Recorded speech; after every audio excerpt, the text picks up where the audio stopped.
Por estar aquí. Y la primera pregunta es básica. ¿Por qué anular? ¿Por qué no anular? Don Paco Castillo.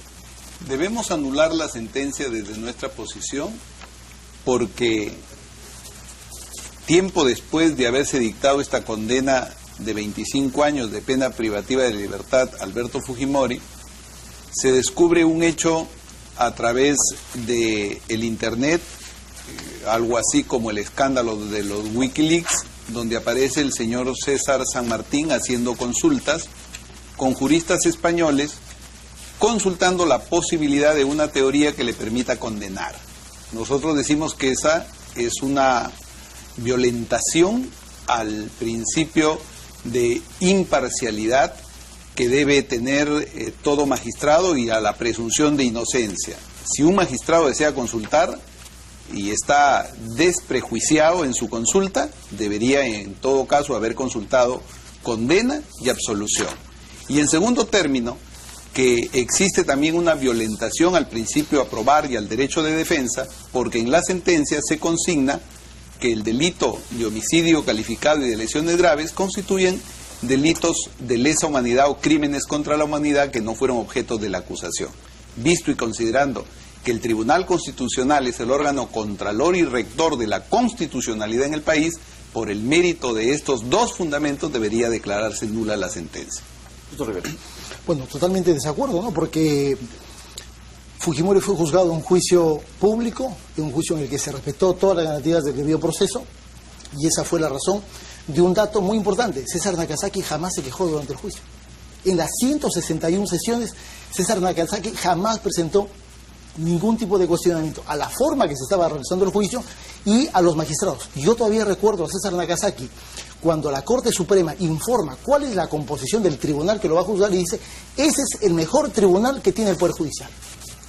Y creo que el resultado del proceso judicial justamente determinó que efectivamente eran jueces competentes, independientes. Sobre los dos argumentos que ha presentado el abogado William Paco Castillo. En realidad esto de los correos, yo creo que más que un argumento de nulidad, es una estratagema política del fujimorismo y ahora lo está manejando el señor abogado como defensa. En realidad hay que recordar claramente que quien publica los famosos correos es el socio del estudio que perdió el caso, el señor Rolando Sousa, socio del estudio Nakazaki. Y lo presenta meses después de la sentencia y dice que eso es lo que demuestra que San Martín les consultó la teoría del caso a unos profesores peruanos en España, el señor Del Río específicamente, y que esa es la muestra que dice que esta sentencia fue escrita en el extranjero. Bueno, las consultas que se hacen en el correo, que además hay que mencionar, hace muy pocos días se ha determinado que son correos que están manipulados. Pero lo que se discute es la teoría, no que inventa San Martín, la teoría que propone la acusación meses antes de que se inicie el juicio. Y por lo tanto creo que ahí hay un tema que San Martín no ha manipulado en absoluto. Eso en primer lugar. Y en segundo lugar, la condena que se emite en el punto 823, efectivamente dice que se condena a Alberto Fujimori como autor del delito de homicidio calificado en los casos La Cantuta y Barrios Altos sobre la base de la ley penal peruana. Fujimori ha sido condenado sobre la base de la ley penal peruana, pero el Perú no es un gueto, el Perú es parte de un ordenamiento jurídico internacional y se rige también por el derecho internacional. Y en el derecho internacional, desde Nuremberg en adelante, algunos crímenes horrendos son calificados como crímenes de lesa humanidad. Y por lo tanto, hay una tipificación de la ley penal peruana que el juzgador califica como crímenes de lesa humanidad. Muy bien. Fíjese el tema que siempre se dice, ¿no? El señor Nakazaki no cuestionó, pero ¿cómo podría haber cuestionado? Yo no voy a defender a la defensa del señor Nakazaki, pero yo le digo un hecho elemental, de lógica pura. ¿Cómo podía quejarse, cómo podía cuestionar algo que no se sabía, que años después se saben gracias a la magia del Internet? Hay escándalos, los Wikileaks remecieron el mundo de la diplomacia. El caso Watergate fue posible verlo por la prensa, por la investigación de la prensa. Entonces Nakazaki tuvo buena fe porque los hombres son de buena fe. Yo no pienso ni creo que el doctor Nakazaki hubiera, después de tener conocimiento de estos emails, seguido o haber seguido sosteniendo que esa sala penal, que esos juzgadores eran absolutamente imparciales. En consecuencia, el hecho que Nakazaki no haya recusado al juez no hace que el juez imparcial lo sea por la falta de recusación, sino que la parcialidad que demuestra San Martín en estos correos era evidente, porque se estaba tratando a través de estos correos de buscar una imputación que le pudiera sentenciar sobre la base de una teoría. Ahora, el tema no es cómo aparecen los emails, ni si estos son manipulados o no, porque el propio señor San Martín, y acá tengo escritos de su puño y letra, certificados, él mismo ha admitido estas consultas. Entonces usted no puede oír más allá de lo que dice el señor San Martín. El señor San Martín ha admitido que hizo esas consultas. Y lo que se trata, mi querido doctor Rivera, es que el Tribunal Constitucional va a decir, no usted ni yo, va a decir si es constitucional que un juez consulte una sentencia respecto a culpabilidad y no a inocencia, que haya puesto en los dos platos de la balanza solo culpabilidad y no inocencia. Eso lo va a decir el tribunal. Finalmente, el tribunal también debe decir lo que usted ha afirmado y lo que han afirmado los mismos magistrados, que Alberto Fujimori no ha sido condenado por crímenes de lesa humanidad y que esta situación que se pone en el fallo es meramente declarativa, pero no lo diga usted, tiene que decirlo el Tribunal Constitucional. Es la cuarta vez que el señor Paco Castillo intenta anular la sentencia. Y creo que es la cuarta vez que va a perder. Porque ya van 2 habeas corpus y va un recurso de revisión, que nada menos que el juez Villestein lo ha descalificado. Y por lo tanto, se viene utilizando de una manera bastante manida, ¿no es cierto?, los mismos argumentos que el bendito correo, que no demuestra desde mi punto de vista nada, que un juez puede consultar en el curso de un juicio la forma como va a encarar el juicio, inclusive la orientación de alguna sentencia. Creo que eso se hace normalmente y todos los días. Que me demuestre en qué parte de la sentencia está algún texto, alguna frase de los correos electrónicos. En ninguna parte.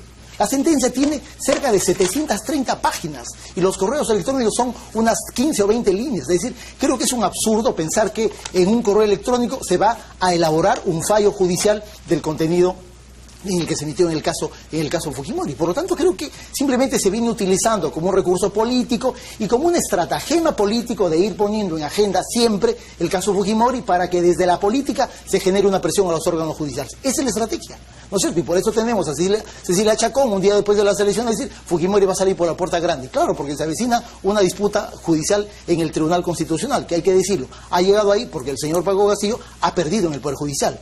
El Poder Judicial le sigue dando la razón a César San Martín y a la Corte Suprema de que este juicio fue correcto, fue respetando el derecho a la defensa, el debido proceso, y que la calificación como crimen de lesa humanidad de un asesinato o una lesión grave es correcta, de acuerdo al derecho internacional. Es correcta, porque son crímenes graves que la humanidad persigue desde hace muchísimo tiempo, en el sentido de calificar el asesinato, la desaparición forzada, la tortura, justamente como parte de crímenes internacionales. Pero eso no quiere decir que el tribunal peruano ha cumplido con el principio de legalidad. ¿Cuál es el principio de legalidad? Fujimori fue acusado por asesinato y lesiones y fue condenado por asesinato y lesiones. Allá el tribunal que ha determinado que merece una calificación. Y esa calificación no fue sacada debajo de la manga, no fue sacada en la sentencia. Desde el momento inicial de la primera sentencia, el 10 de diciembre del año 2007, esta parte civil, los abogados de los agraviados, propusimos un debate que se discuta más allá del juicio, porque encontrábamos que Barrios Altos y La Cantuta eran parte de una sistematicidad criminal en violación a los derechos humanos. Y eso es crimen de lesa humanidad. Vea usted, el país tiene que entender algo que los abogados manejamos en el lenguaje jurídico, pero que dicho como lo dice el señor Rivera parecería que tiene la razón y no la tiene absolutamente. Porque no todas las violaciones a los derechos humanos constituyen crímenes contra la humanidad. Eso tiene que saber el país. Imagínese un policía, tortura o desaparece o infringe daño a un preso en un calabozo. ¿Eso es lesa humanidad? No lo es. Lo desaparece. No es lesa humanidad, pues señor. Eso es violación a los derechos humanos. Crimen de lesa humanidad, hay que revisar la doctrina y hay que leer el Código Penal, es desaparición pero a un segmento de la población. Y en el tema que se le condenó a Alberto Fujimori, se le ha condenado por esos crímenes que usted mismo menciona como crímenes horrorosos. Y esos crímenes horrorosos no fueron objetos de imputación, no fueron objetos de acusación fiscal. Chile entrega a su similar Perú para que Alberto Fujimori sea condenado por delitos comunes. Ese respeto a la doble incriminación que es sustento de ese tratado internacional de extradición entre Perú y Chile es una camisa de fuerza. El Perú no podía en sus tribunales juzgar por un delito que no había sido entregado a Alberto Fujimori. En consecuencia, el crimen por el cual aparece condenado Alberto Fujimori es un crimen común, un delito común.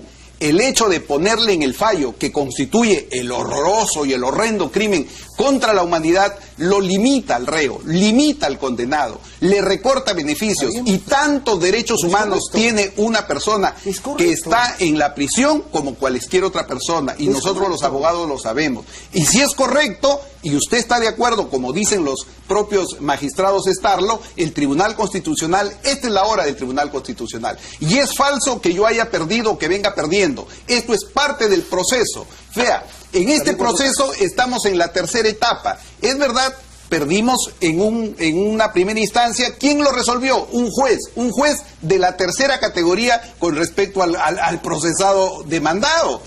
¿Quién resolvió la sala penal? De la justicia peruana. Vea, ¿quiénes integraron la sala penal? Dos jueces provisionales, son las reglas. Pero ahora estamos optimistas. En este momento es parte del mismo proceso, doctor Rivera, y usted lo sabe, no le mienta al país. Estamos ante un tribunal constitucional con 7 magistrados de la misma jerarquía y con la misma investidura de los demandados. Entonces, que tienen el control constitucional. Esta vez son ellos los que tienen que decir si ese fallo es realmente constitucional y si cumplió con las reglas del debido proceso. Se han cumplido con todas las reglas del debido proceso, porque no puede ser solamente, oye, descubro meses después que supuestamente San Martín escribió un correo al señor del Río en España, y por lo tanto todo está mal hecho. Que demuestren en el contenido de la sentencia cuál es la injerencia indebida en el contenido y en el texto de la sentencia, como el CNM le preguntó al señor Paco Castillo cuando demandó a San Martín ante el CNM. El CNM le preguntó, díganos señor, ¿cuál es la parte de la sentencia en la que se ha vulnerado esa supuesta, o sea, ha habido una injerencia indebida de los profesores españoles? Nunca respondió, porque no existe. No existe ningún tipo de injerencia de los profesores españoles, porque además los profesores españoles, una cosa que nos dicen, manejan una teoría diferente a la que se utilizó en la sentencia Fujimori. Por lo tanto, ahí hay una discrepancia y simplemente hay un diálogo de carácter académico. Pero no se determina y dice, oye, voy a condenarlo porque me da la gana.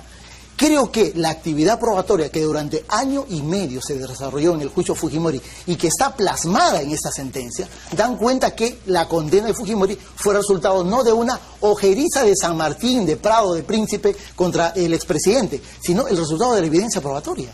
¿No es cierto? De la evidencia probatoria que dio órdenes, disposiciones para que se conforme el Grupo Colina, para que se transforme la doctrina de inteligencia militar, para que la estrategia sea la eliminación selectiva. Eso está debidamente acreditado. Y Colina es parte central de esa estrategia. Y eso se demostró en el juicio. No es una invención de César San Martín o las ONGs. ¿No es cierto? Por lo tanto, creo que, de nuevo, se está argumentando políticamente bajo el lema, decir, bueno, interpongo una nueva acción judicial porque es posible hacerlo y seguramente perderá esta como tengo previsto que va a perder, porque ya el Tribunal Constitucional ha determinado que esto de la calificación de un delito común como lesa humanidad es perfectamente legal, porque el Perú es parte de un orden jurídico internacional que persigue y reprime y que obliga a los estados a sancionar de la manera más severa este tipo de crímenes.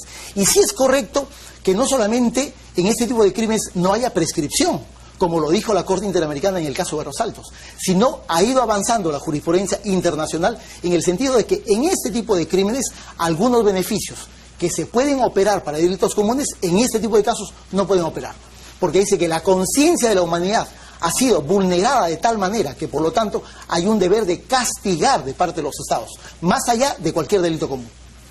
Falso de toda falsedad la primera afirmación, que no la podemos dejar pasar por alto, que el señor Rivera dice que el CNM me preguntó a mí. Yo hubiera querido que me pregunte.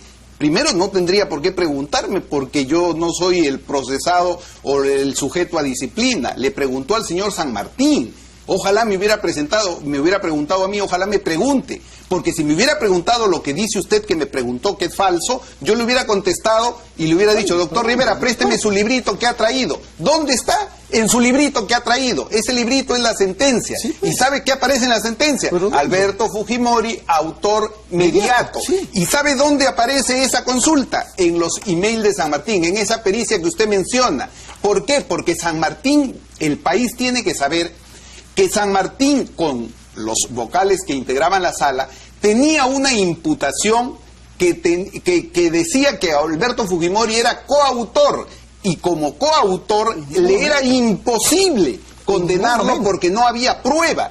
Y en los emails aparece que él consulta con los juristas españoles una teoría para poderse saltar los rigores de prueba, es decir, que le permitiera condenar sobre la base de indicios. Y se buscó la teoría hecha a la medida, la teoría alemana de Klaus Rosin, que no tenía antecedente en la justicia penal peruana. Eso tiene usted que decirle al país, que se buscó, se conspiró para buscar una sentencia hecha a la medida. Lee la sentencia de Abimael Guzmán. Pero no puede usted comparar a Abimael Guzmán con Alberto Fujimori, porque Abimael Guzmán, señor Rivera, por más que usted quiere equiparar, Abimael Guzmán sí organizó grupos de poder de exterminio, de segmento, porque querían... No lo hizo, pues. ¿Cómo Alberto Fujimori? ¿Cuál es la prueba tangible? ¿Grupo de Boy Scouts? No fue el grupo de Boy Scouts. Ellos es un grupo de sido asesinos. Condenados. Es correcto. Pero ¿y quién lo organizó? Alberto Fujimori es autor de los horrendos crímenes. Eso es lo que ustedes han regado y siguen regando, pero eso porque saben que eso lo dice San Martín porque buscaba una teoría hecha a su medida. Mira, eso lo dice San Martín, Enrique, porque estaba conspirando con juristas extranjeros para buscar cómo saltarse los rigores de la prueba, si no el caso se le iba al traste. Palabra de San Martín en el email. A ver, vamos a ver. Dice San Martín, inventa una teoría que nunca se aplicaba en la justicia peruana, mentira, en el caso Guzmán, octubre del 2006, y en el caso Cúpula de MRTA, mayo del 2006, el Poder Judicial aplica la doctrina de la autoría mediata para condenar estructuras de poder organizado que ordenan la comisión de eventos criminales, Sendero Luminoso y el MRTA. Efectivamente, por lo tanto, hay un antecedente en la justicia peruana. En la justicia internacional hay muchos antecedentes. En los tribunales internacionales, en el Tribunal de las Juntas Militares Argentinas. Pero además, no es cierto, pues, que revise su código procesal. Cuando se inicia un juicio, como el que se inició a Fujimori, no es que el juez determina cuál es la imputación. El juez recibe una imputación. ¿Quién la prepara? El Ministerio Público. El fiscal Peláez Bardales, meses antes del juicio, plantea su acusación escrita y dice: acuso a Alberto Fujimori como autor mediato de los crímenes de Barros Alto, La Cantuta y los secuestros de Gorriti y de Dairo. Esa es la imputación con la que inicia el juicio. Por lo tanto, no es el tribunal el que inventa la imputación, sino que el tribunal hace el juicio sobre la base de la imputación que ha planteado el Ministerio Público. Y por lo tanto, ahí se cae el argumento de los benditos correos. O sea, no es que San Martín dice, oye, invéntame una imputación para condenar al chino. Es que sí lo dice. Bueno, pero... ¿Sabes? Sí lo dice. Pero tú lo sabes, dicen los correos, pues. Pero tú sabes, le consulta del Río y le consulta al Negro Sandoval y le dice, gracias a nuestros amigos bien jugados de la Procuraduría. Tú has sido juez superior. Claro. Ya. Yo ¿Quién como plantea juez la imputación? no puedo. ¿Tú o el fiscal? El fiscal. Entonces, pero el juez no puede, pues, doctor Rivera. El juez no puede, por la investidura que tiene, entrar en los temas que corresponden al Ministerio Público y a la Procuraduría. Y eso es lo que hacían los amigos de San Martín. Esa es la conspiración que determina la autoría mediata que condena a Alberto Fujimori por crímenes contra la humanidad. ¿En dónde está acreditada la conspiración? ¿En dónde? ¿En qué parte? En los emails. No, pero ¿en qué parte de la sentencia, pues? ¿En qué parte de la sentencia? En la parte en que condena a Alberto Fujimori como autor mediato. 14 meses antes de la sentencia se cocinó ese fallo.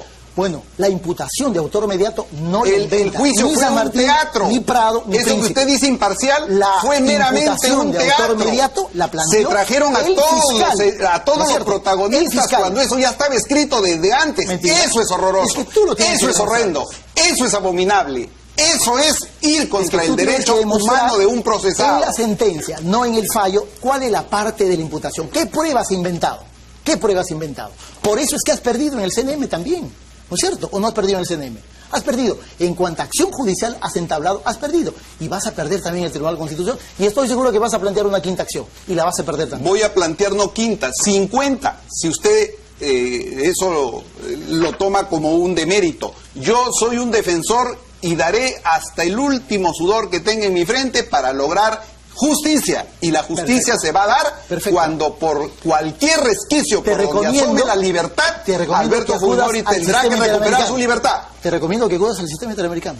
De verdad, va a ser no, a su sistema interamericano no voy a acudir. ¿Sabe cuál es la segunda opción que tengo? El Comité de Derechos Humanos de Naciones Unidas en Europa. No voy a ir a su corte de Costa Rica, donde usted es cliente, donde usted es caserito. Voy a ir a una nueva, donde tenga la garantía de que se me va a hacer justicia. Pero no voy a ir ahí. ¿Sabe por qué? Porque estos jueces constitucionales, con el mismo rango que el señor San Martín, a quien usted ahora defiende, esos jueces van a hacer el verdadero control de la Constitución. Y eso espero y en eso estoy confiado. Muy bien, nos ganó el tiempo, yo les agradezco muchísimo porque nos han ilustrado sobre estos temas y veremos entonces cómo vota el Tribunal Constitucional. Muchísimas gracias, don William Paco Castillo. Usted, Enrique. A don Carlos Rivera, muchas gracias. Muchas gracias. Ningún tipo de cuestionamiento a la forma que se estaba realizando el juicio y a los magistrados. Yo todavía recuerdo a César Nakazaki cuando la Corte Suprema informa cuál es la composición del tribunal que lo va a juzgar y dice, ese es el mejor tribunal que tiene el Poder Judicial. Y creo que el resultado del proceso judicial justamente determinó que efectivamente eran jueces competentes, independientes. Sobre los dos argumentos que ha presentado el abogado William... Desprejuiciado en su consulta, debería en todo caso haber consultado condena y absolución.